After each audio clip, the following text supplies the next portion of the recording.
الحمد لله الذي أعظم على عباده المنة بما دفع عنهم كيد الشيطان وفنه ورد أمله وخيب ظنه إذ جعل الصوم حسنا لأوليائه وجنة وفتح لهم به أبواب الجنة وأشهد أن لا إله إلا الله وحده لا شريك له وأشهد أن سيدنا ومولانا محمدا عبده ورسوله قائد الخلق وممهد السنة صلى الله عليه وعلى آله وأصحابه ذوي الأبصار الثاقبة والعقول المرجحنة وسلم تسليما كثيرا. أما بعد، فقد حان رمضان الذي أنزل فيه القرآن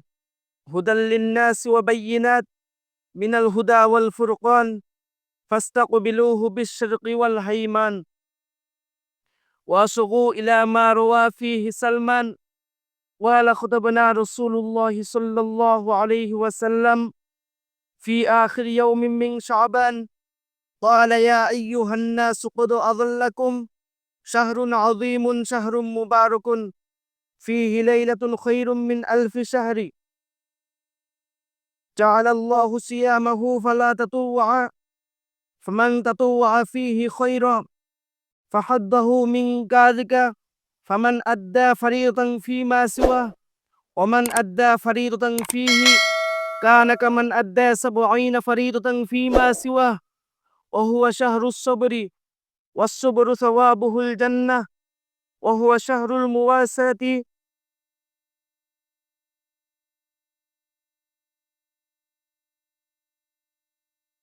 وهو شهر يزاد فيه رزق المؤمن، من فطر فيه صائما كان مغفرة لذنوبه وعتق رغبة من النار،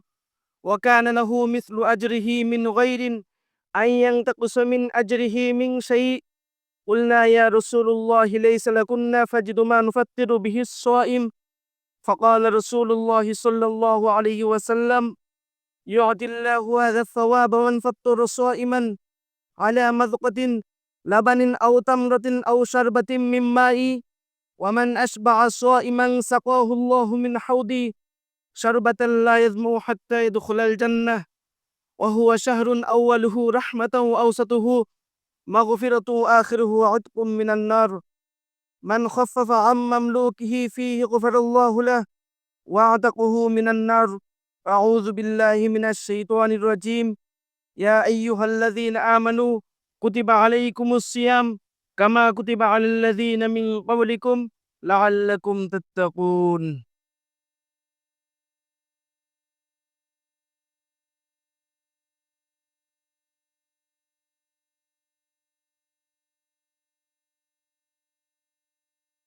الحمد لله أستعينه وأستغفره ونعوذ بالله من شرور أنفسنا، من يهد الله فلا مضل له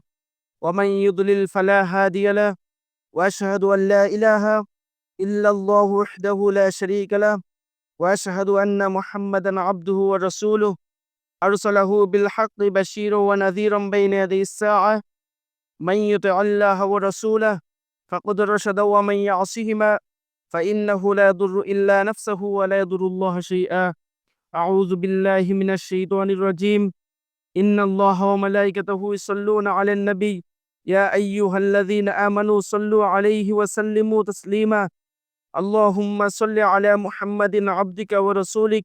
وصل على المؤمنين والمؤمنات والمسلمين والمسلمات،